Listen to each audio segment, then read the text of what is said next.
banywanyi ba Kazoza FM ijwi ryo kugwiza umwimbu bagenzi bakunzi namwe bikiganiro Deutsche Kurs ndabaramukije ndabifuriza ikaze mu kiganiro twabateguriye kuri uno munsi. Ikiganiro c'uno munsi ikiganiro nguko mubisanzwe mubizi mutegurirwa na Centre multiculturel allemand kiri akaba ari ikigo cyo muri kaminuza y'u Burundi kibategurira akaba ari jewe Paul Ndayihereje ndakibashikiriza. Nguko twavanye kundwi heze ndabibemereye, reka tubandanye ikiganiro twari ko kundwi heze mbere tunagisozere muri iki kiganiro c'uno munsi. Muravyibuka twari tumaze mbere igihe twarabandanije kundwi heze, eka n'uyu munsi tubandanye, nizera ko tuza kugisoza kuri uno munsi. Ikiganiro cerekeye une structure grammaticale yitwa prépositionen. C'est la forme du pluriel.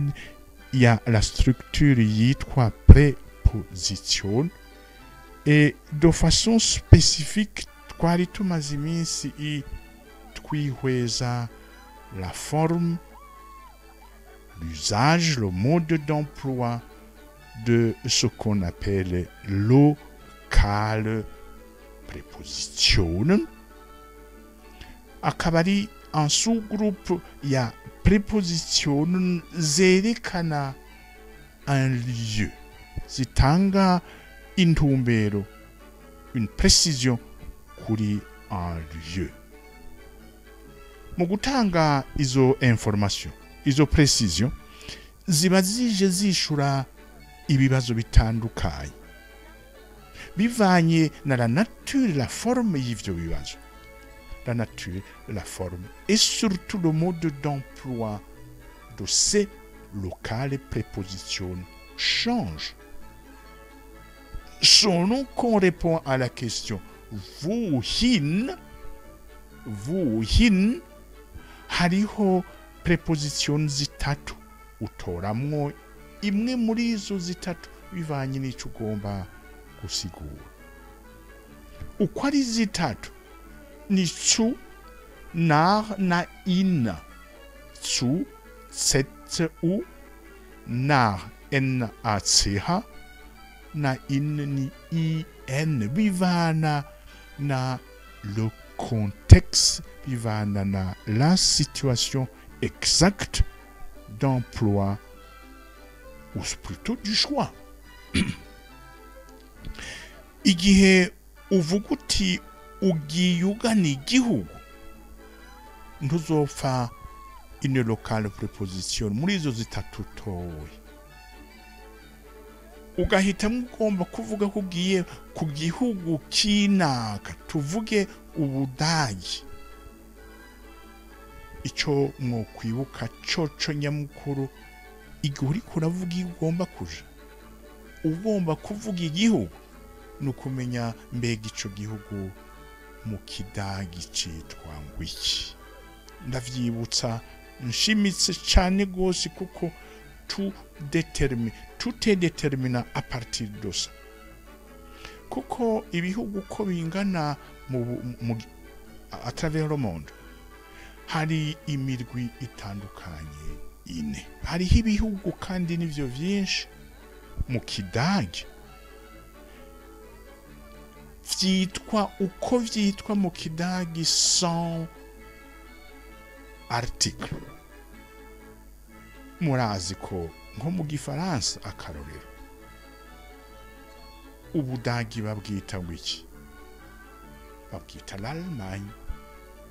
Igihugu c'Ubufaransa la France, Ububirigi la Belgique, Ubuswiss la Suisse, les États-Unis, les États. Aha murumvise ko hari ikindi gihugu États-Unis citwa ngo iki, citwa au pluriel les États-Unis, l'Allemagne.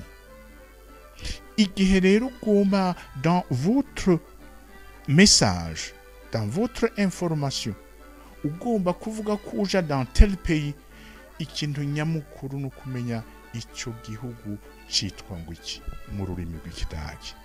Mbega ni igihugu gifise article. Quel article? Mwumvise ko États-Unis gifise article pluriel, les États-Unis. Mais hariho ibihugu mu Kidage vyitwa féminin, die Schweiz, die Türkei, die Slovaquie. Mais hariho n'ibindi vyitwa masculin, des Soudan, des Iran, des Irak, des Yemen. Bref, igihugu bwizwa kumenya ingene citwa précisément mu Kidage. J'insiste, précisément avec ou sans article. Et quand il s'agit d'un pays avec article, nous kumenya ariyo ni féminin, ni masculin, canke ni pluriel. Ari sans article ho biroroshe. Rero tout se joue à son niveau. Vous voulez vous rendre dans un pays donné. La première question importante à régler. Mais ce pays donné, vers où je veux me rendre, se nomme comment en allemand? Est-ce avec ou avec sans article? Si c'est avec article, c'est quel article? Mugabo igihe ugomba kuja mu gisagara kinaka, naho nyene no kujayo, lieu de destination, ntuzokoresha ntara, uzokoresha oya, uzokoresha ntara. Igihe ugomba kuja mu gihugu sans article ukoresha ntara, canke igisagara kinaka ni ntara. Ibisagara vyovyo nta bintu vya féminin, masculin ou pluriel. Oya, ni na, et puis le nom de la ville, bien évidemment, en allemand. Ich fahre nach Frankfurt. Ich fahre nach Cankuzo. Icyo gisagara citwa Cankuzo citwa Frankfurt. Cankuzo tora su igihe ugiye kuraba umuntu. Iyo su twarabonye ko ifise plusieurs formes. Sum, suder, bivaye. Su, na et in. Kuko igihe le pays vers lequel tu te diriges, vous vous dirigez, iswe féminin, ukoresha pana, mais ukoresha in. Ainsi uzovuga uti ich gehe fahre in die Schweiz, in die Slowakei, canke in den Jemen, in den Iran, canke in die USA, in die Niederlanden. Ngiyo umurwi wa mbere wishura ikibazo vuhin, ugomba kuvuga koko vers quel lieu précisément vous vous dirigez. Iyi ni intambwe ya mbere twakoze. Intambwe ya kabiri ariho twatandukanye mu kundwa iheze, hari ikibazo kijanye na pas le lieu de destination, plutôt le lieu de séjour, le lieu d'emplacement y'ikintu urondera, umuntu arihi. Twarabonye yuko hari preposition ya mbere yitwa by. Iyo by ikora iyo ugomba kuvuga kuri ku muntu, ukurikiza izina ryiwe. Ich bin by yaba mugore yaba umugabo. Ich bin by Andreas, ich bin by Andrea. Andreas n'umuganga. Ich bin, tuvuge, canke boulanger. Ich bin by boulanger ni iki? Ni beka. Bäcker ni der Bäcker. Donc, bei dem kuko ibuka by ikorana na datif. Ncama kivuga iki? Un nomen qui est de genre masculin, der iva mu dem. Das neutre iva mu dem. Die feminin iva mu der. Die plural iva mu den. Ich bin bei dem Bäcker. Ich bin beim Metzger. Metzger ni umuntu adandaza inyama. Le boucher. Beim. Ich bin beim Arzt. Ich bin beim Friseur. Ich bin bei der Friseurin. Ich bin bei der Ärztin. Chanke. Ich bin bei den Freunden. Je suis chez des amis. Mwumvise yuko by den. Den ivuye, ça c'est la forme datif ya di pluriel. Icyo twagihejeje akaba ariyo préposition locale, préposition, je veux dire, utilisée dans son contexte de vouloir déterminer ou indiquer précisément aho umuntu canke ikintu kirondegwa kiri. Préposition by ari iki? Ari umuntu canke umuntu kubwiwe canke umuntu w'inshuti. Ich bin bei meinem Onkel. Ich bin bei meiner Tante. Mein ici est un article possessif. Mon vice, il subit exactement la même influence que les articles indéfinis ou définis. Bei meinem Onkel. Bei meiner Tante. Ich bin bei den Schülern. Ich bin bei den Freunden. Ni igihe uburi chez un individu, chez des individus, chez un individu kubera umurondera ko tuvuge ni salon de coiffure ugomba kwimosha. Beim Friseur ari umugabo. Bei der Friseurin. Reka rero turabe iyindi ya kabiri. Wo bist du? Aho uburi, ce lieu de séjour pour vous, bariko bararondera, tuvuge ni un lieu fermé. Un lieu fermé. By ikoreshwa ku bantu, umuntu kw'izina ryiwe canke umuntu kuco akumarira canke kuco akora. Bäcker, Metzger, Friseur, Arzt. Donc, tout ce qui est beruf, tout ce qui est fonction, ico muntu abamariye abandi. Wo bist du? Uri dans un local fermé. Ukoresha in. Twarabonye iya mbere ni by pour effectivement répondre à la question wo. Igihe ari umuntu, igihe ari abantu. Il s'agit d'un endroit fermé. Tuvuge ishuri. Wo bist du? Ich bin in. Ich bin in. Et puis Schule. Schule, c'est quoi? C'est in der Schule. Ich bin in der Schule.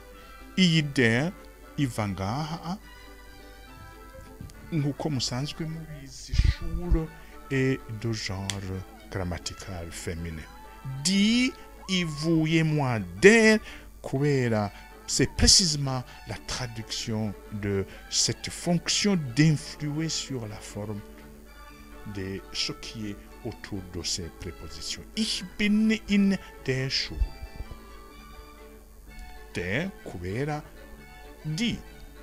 Bisigura rero deja à ce niveau muca mubona yuko ngaha à la réponse à la question de savoir vous uri hehe ndi mwishure. Ishure c'est un lieu fermé. Ngaha ikora avec datif. Ich bin in dem Restaurant. Ich bin in dem Restaurant. Ich bin in dem Kino. Kino, Restaurant, ni neutre, ni das. Donc, dans ce contexte où vous voulez effectivement informer mon akoronde, aho uri précisément, uri ni cinéma, canke uri muri restaurant. I cinéma, restaurant, akaba ari des Gebäude, des bâtiments, des bâtisses qu'on ferme, on y entre et on en sort, ni in dem mugabo, ni in dem mugabo bavuga ngo iki ima. Ich bin im Restaurant. Im ivuye muri in dem. In dem. C'est juste pour vous montrer d'où vient cette forme. Dem ivuye muri das restaurant, das Kino, kubera le contexte irimo. Ich bin in dem, ndi muri iyo batima aho bafungurira canke barabira amasinema, aho hantu hakaba hu. Donc ich bin in dem Kino, ich bin in dem mais on dit et on écrit ima. Im donc signifie in dem. Reka tuvuge yuko uri dans un local aussi. Local dans le sens de Raum. Raum. Raum ni der. Restaurant ni das. Kino ni das. Et Raum ni der. Uri hehe, je veux utiliser plutôt Raum pour indiquer le local mbandimu. Ich bin in, même chose, plus dem, ivuye hehe, ihindutse kubera di préposition in, ikachiba im, mais on ne le dit pas, on l'écrit, mais on écrit im Raum. Vous êtes dans le jardin.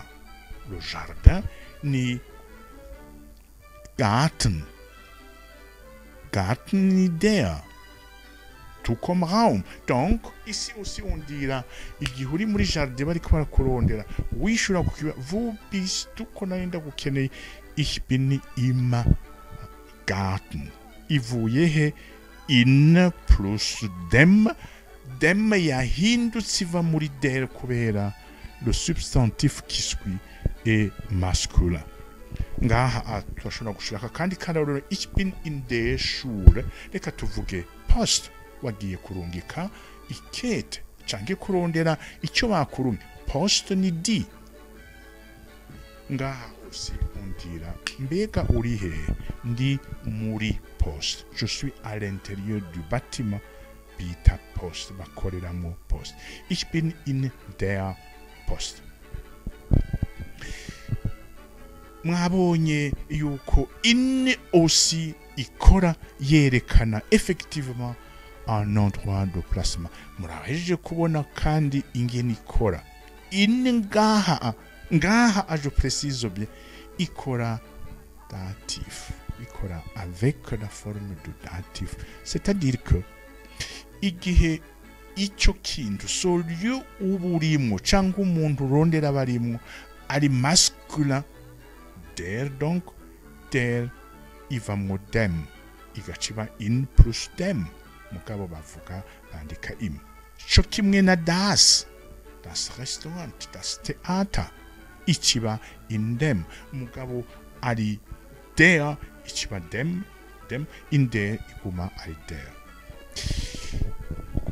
Ngaha aussi in ikora dans un autre contexte. C'est pas seulement dans le contexte des lieux de séjour fermés. On ouvre, on ferme, on y entre, on en sort. Ukoresha in. Mugabo urashobora aussi gukoresha in igihe uri kuravuga igihugu urimo. Igihugu urimo. Aha ni des locaux, des bâtiments. Ibihugu nahone aha ni kwa kundi. J'attire votre attention.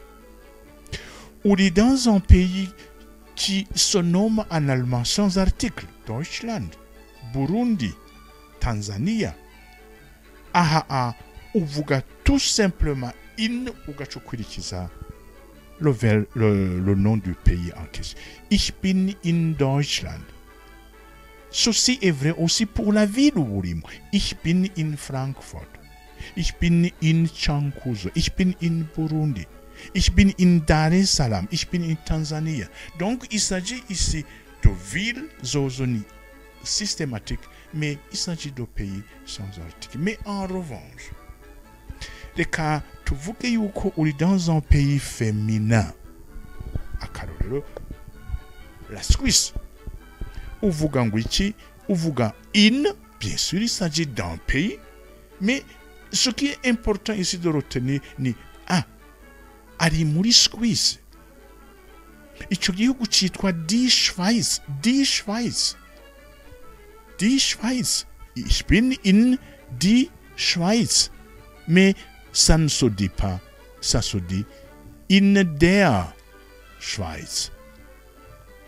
Ico kimwe na hariya. Ich bin in der Schule.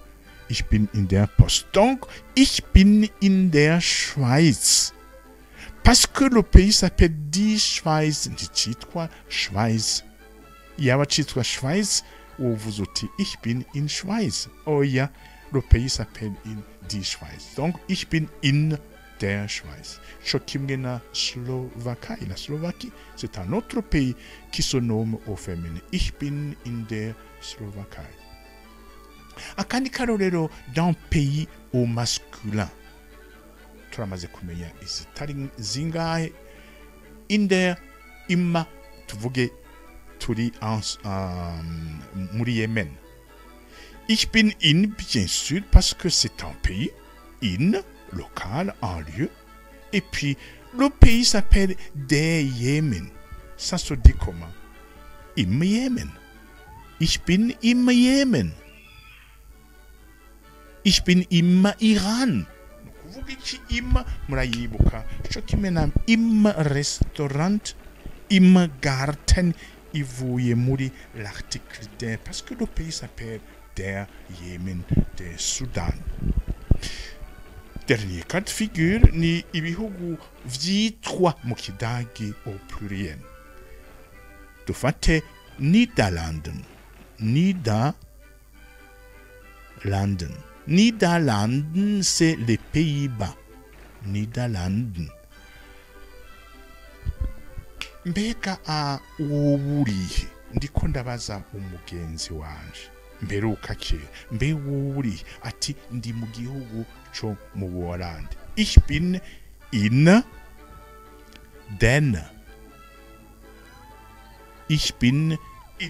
den Niederlanden. Ich bin in den Philippinen. Ich bin in den USA. Den mwabonye déjà. Iba dans l'appellation en allemand du pays qui s'appelle die Niederlande. Ahanaho ni de Yemen, de Soudan, de Irak. Donc mwabonye deux natures de préposition locale, préposition pour indiquer un endroit où on se trouve. In, igihe uvuga aho uri akaba ari ahantu confirme. Qui dit fermé, on y entre, on en sort. Un bâtiment. Mais aussi irakoreshwa igihe uri kuravuga uri mu gisagara kanaka canke mu gihugu canaka. Aha amuribuka ikintu nyamukuru cyo kwibuka kuko bizodufasha kukumenya ingene bikora. Icyo gihugu urimo cyitwa ngo iki mu kidagi kuko muribuka hari ibihugu masculine hari ibihugu féminin hari ibihugu au pluriel n'ibihugu qui n'ont pas de article ibidafise article ni in et puis le pays en a sinon ari féminin in der ari masculine in dem ima ari pluriel ni in den ni zibiri igihe twagomba kwishura ikibazo vuhin twabonye ko ari zitatu zu in na ikibazo vu ni by na in by in mugabo ngaha hose by et in c'est indication avec précision du lieu où on se trouve. Donc on veut donner une réponse précise à la question bivanye naho umuntu abari. Reka tugeze ngaha muri kiganiro cuno munsi hasigaye intambwe ya nyuma aho tuzobonera kandi une autre catégorie de locale préposition iza yishura ikibazo vuher vuhin vuher mugabo vyose bishimikiye ku kintu kimwe un endroit donné. Mwakoze kubana nanje reka ndabasezere ndababwira ngo naho ubutaha. Kazoza FM, be your own boss.